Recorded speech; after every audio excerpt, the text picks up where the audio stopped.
Song-hyun is a priest who volunteers at the local hospital, providing prayers, an ear for confession, last rites, and even some songs played with his flute. However, he feels like he isn't doing enough. People keep dying of EV every day and he can only watch, so he asks Father Ro, a blind priest superior to Song-hyun, to send him to the labs where they are experimenting to find a vaccine. Ro doesn't like the idea. Nobody doesn't know what truly is going on in those laboratories and the Vatican doesn't approve of them. But he gives in after Song-hyun explains how important it is for him. When he arrives at the labs, Song-hyun is told of all the possible horrendous side effects that he may go through while being part of the experiment, but Song-hyun isn't scared and gives his consent to proceed. He spends his days in the labs playing the flute, reading, praying, writing letters, and playing volleyball with the other volunteers. A month later, his body is covered in blisters, and one afternoon, Song-hyun ends up vomiting blood in his room. He's immediately taken to the emergency room and given a transfusion, but the doctor's efforts are pointless. Song-hyun dies on the table. However, after he's covered with a sheet, the doctors are surprised to suddenly hear him pray. Somehow, after his heart stopped, Song-hyun is still alive and his blisters are gone. 6 months later, Song-hyun leaves the labs to return to his congregation, and lots of people are waiting for him at the door. The news of his recovery has spread and everyone believes him to be a miracle for being the only survivor of the experiment among 500 volunteers. He travels with his entire body bandaged up and stays that way while going back to his duties as a priest. It isn't until he goes to see the doctor that he takes them off, and the doctor confirms he's healed incredibly fast. Song-hyun still notices some differences in his body though. He's become strangely sensitive to sound and smell, which makes him feel dizzy and nauseous, but those aren't symptoms of EV. Song-hyun starts being known as the Bandage Saint, and people come to him believing he may heal them. One afternoon, he's approached by Mrs. Ra, who wants him to come and see her son Kang-woo, who is very sick. When he goes to the hospital to offer his prayers, Song-hyun realizes he knows these people. He used to be friends with Kang-woo when they were kids. There's also Tae-ju, who Song-hyun thought was Kang-woo's sister, but actually, she was a kid that was abandoned at Mrs. Ra's house, so she took her in and raised her. Nowadays she's married to Kang-woo, although she doesn't look very happy about it.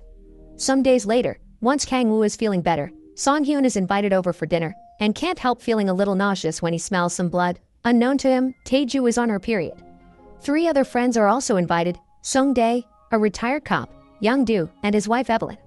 They spend the evening chatting and playing mahjong, although Song-hyun can't stop watching Tae-ju, especially when her husband grabs her to tickle her and accidentally drops her on the floor.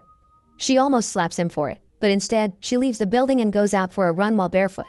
Once the night is over and everyone leaves, Tae-ju watches her husband sleep and pretends to stab his mouth with her thread scissors over and over. Meanwhile, Song-hyun returns to his place, but he doesn't go to bed until he's hit himself with his flute enough times to make up for the sinful thoughts he's been having about Tae-ju. The smell of his own blood makes him nauseous, and suddenly he starts feeling dizzy as well, overwhelmed by all the sudden sounds he is able to hear until he passes out on the floor. The next morning, he's woken up by the sensation of the sun burning his skin, so he decides to hide in the wardrobe until night falls. Hours later, once it's dark outside, Song-hyun comes out and discovers his body is covered in blisters again, so he has to bandage himself up to go to the hospital. There, he gives his blessings to a dying woman and touches her as he does so, accidentally getting blood on his fingertips that he can't help licking. Not being able to take it anymore, Song-hyun visits a patient that is in a coma next and drinks his blood directly from his foretube. This cures his blisters and allows him to take the bandages off again. It also means he doesn't need his glasses anymore.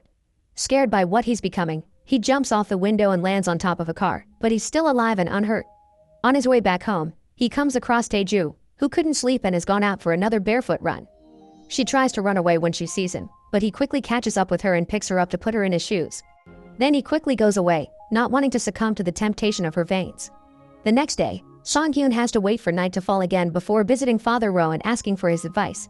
He proves he's a vampire now by making a cut on his chest and letting Ro insert his hand to touch his heart, and that cut closes and heals as soon as Ro takes his hand out. Song-hyun doesn't know what to do with these new urges he's going through, and Ro helps him by letting him drink from his arm. Song-hyun begins to go to every mahjong night at Mrs. Ra's house.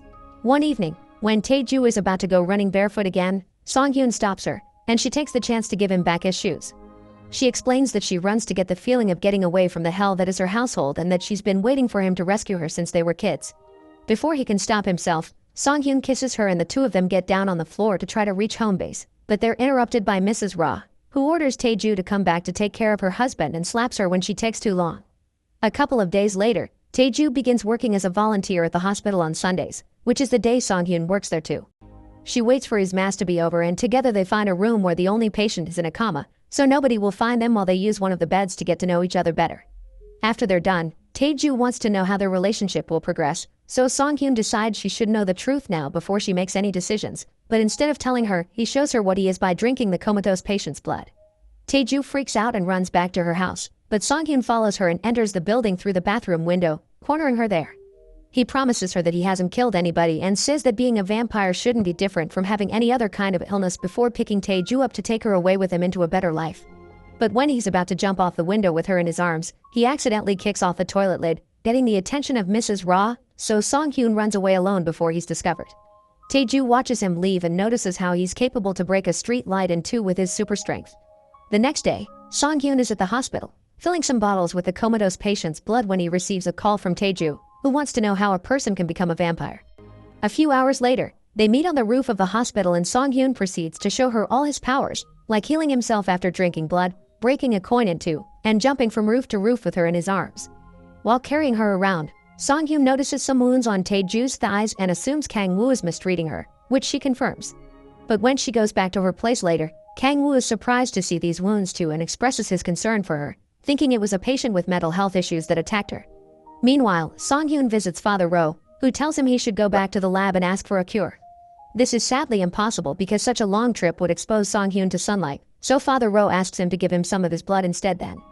He wants to be a vampire to be able to see again before dying, but Song-hyun is so disgusted by this that he decides to renounce his vows and flee from the monastery. Mrs. Ra accepts giving Song-hyun a place to stay and he's given a mattress to put down in the basement, although he quickly replaces it with a wardrobe which he uses as if it was a coffin. Now he and Tae-ju can secretly meet down there more often, and Song-hyun keeps asking Tae-ju to run away with him and because Tae-ju refuses because she knows Mrs. Ra will leave the house and her business to her. Kang-woo begins noticing that Tae-ju isn't in bed with him during the night, so Mrs. Ra installs a door fastener on Kang-woo's bedroom and locks the couple there every night. This causes Tae-ju to start stabbing her thighs with her thread scissors while Kang-woo sleeps, and the smell of her blood is enough for Song-hyun to leave the basement and enter her room through the window. He sees her wounds and the scissors on the floor and assumes Kang-woo did it, so he tries to kill him, but Tae-ju stops him. This doesn't mean she doesn't want him to do it though, they just need a better plan. Some days later, Song-hyun, Tae-jun, and Kang-woo go fishing in a prohibited area. While Kang-woo is busy with his rod, Song-hyun jumps on him and drags him into the lake to drown him. Kang-woo struggles in the water, trying to get out, but Song-hyun drags him back down until he cannot breathe anymore. Once Kang-woo is dead, Song-hyun returns to the boat and hugs Tae-jun to celebrate her newfound freedom, but their enthusiasm causes them to accidentally flip over the boat and Tae-jun falls to the water as well. The police and an ambulance arrive shortly afterward, and they take an unconscious Tae-jun away while Song-hyun jumps back into the lake carrying a giant rock that he puts on top of Kang-woo's body after hiding it inside of a sunk cabinet to keep it from floating to the surface. After answering the police's questions, Song-hyun goes to see Father Ro to confess what he's done, but all Ro cares about is becoming a vampire, so Song-hyun kills him with his own Swiss knife and proceeds to drink his blood. Then he wraps up the body and puts it in his car, driving it all the way to a cliff to toss the body far into the ocean. The police can't close the case until they find the body, and Tae-jun starts having hallucinations of Kang-woo appearing around her. The death of her son affects Mrs. Ra so badly that she starts drinking until she sinks psychosomatically into a completely paralyzed state. With her mom paralyzed and her husband gone, Tae-jun allows Song-hyun to sleep in her bedroom, and now they can spend even more time together, which is harder than it sounds because they are now both having hallucinations of Kang-woo taking revenge on them. Days pass and Tae-ju keeps taking care of her paralyzed mother, applying her makeup, washing her, and taking her out in her wheelchair so she can have some fresh air and sunshine. One afternoon, Young-do visits her alone because Evelyn is on a trip and brings Tae-ju some money, claiming no woman should be alone before trying to take advantage of her. Tae-ju kicks him and tries to escape, but Young-do grabs her and forces her to stay and please him.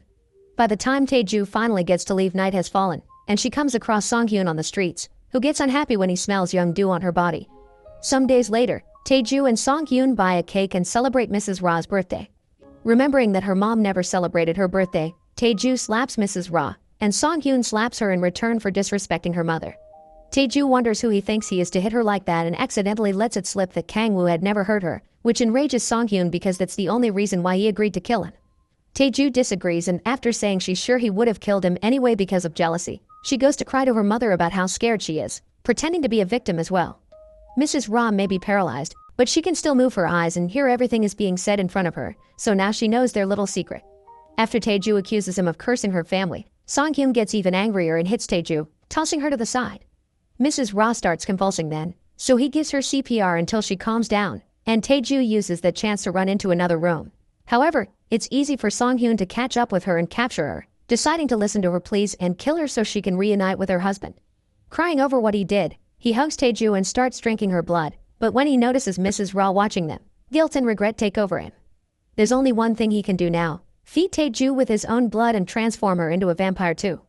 Now the couple spends the day together inside Song-hyun's wardrobe in the basement and comes out during the night. While Song-hyun keeps himself busy painting the living room completely white to remember sunlight, Tae-ju prepares Mrs. Ra's meals, one of which ends up having a drop of her blood in it when Tae-ju accidentally cuts her finger. But one drop is still enough for Mrs. Ra to start moving one of her fingers after eating. The police are still on the case of Kang Woo's death, and one day they call Tae-ju and Song-hyun to answer some questions while connected to a lie detector.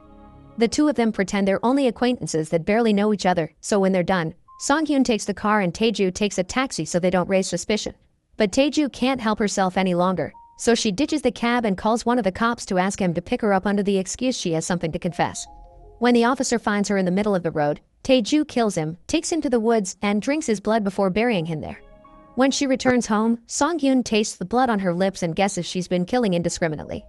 He tells her off for it, reminding her he's supposed to be bringing blood from donors to feed them both without having to become murderers. As Song-hyun chases her from roof to roof, Tae-ju tells him she doesn't like his methods. She thinks killing people is more fun and the blood tastes better when drunk directly from the body. When she tries to break up with him, Song-hyun grabs her and drops her on the floor, hurting her while he reminds her she's the only thing he has in this life. He still refuses to let her kill people to drink, however. After a couple of days, blisters begin to appear on Tae-ju's body and she can't drink donated blood because she vomits it, so Song-hyun decides to call the hospital doctor and ask him to come over for a checkup. This means Tae-ju feeds on him while Song-hyun tries to ignore the guilt that haunts him, but soon a distraction arrives. It's their friends, who have come over for mahjong night. After hiding the doctor's body, the couple welcomes their friends and together they have a fun night as usual. That is until they make a discovery. Mrs. Ra can say yes or no by blinking. She also shows them she can move her finger and starts pointing at mahjong pieces with letters on them. This together with the blinking allow her to communicate to their friends the truth behind Song-hyun and Tae-ju. They were the ones that killed Kang Woo. Knowing what's going to happen next and not wanting to see it, Sang-hyo leaves the room as Tae-ju begins chasing her guests to kill them. However, guilt soon takes over, so he helps Evelyn hide in the closet before trying to stop Tae-ju, but she chokes him and drops him on the floor before going back to hunting. Sung-dae and Young-do both get killed and Tae-ju feeds on them until their necks don't drop any more blood. Song-hyun explains to her that this is because their hearts aren't pumping anymore, so she should cut their feet and hang them in the bathtub to let gravity do its thing. While they chat, Evelyn is in the kitchen, tied to a chair, but she manages to drop herself on the floor and grab a knife that fell earlier. After freeing herself, she goes after Tae-ju and stabs her with the same knife, but this of course does nothing. Song-hyun pretends to feed on it and kill Evelyn while Tae-ju is looking for a bigger knife so that she won't hurt her. Then he tells Tae-ju that they need to leave the house before the cops arrive. They get in the car and bring Mrs. Ra with them, only stopping once by the camp of people that believed in the bandage saint so Song-hyun could feed on a woman for real. Then he spends the rest of the night driving while Tae-ju sleeps, making it to the middle of the countryside right before the sun is about to come out. When Tae-ju wakes up and notices there's nowhere to hide because she's stuck between an open field and a cliff, she freaks out and begins looking for a method not to die to the sun. She can't drive away because Song-hyun has broken the key, so she tries hiding in the truck, but Song-hyun tears off the lid and throws it into the ocean. Next, she tries hiding under the car itself, but Song-hyun just moves it away. When she finally gives up, the couple sits together on the hood of the car and wait for the sun to burn them away while Mrs. Ra watches them die from the backseat. Make sure to subscribe and turn on notifications so you can watch more videos like this. Thanks for watching.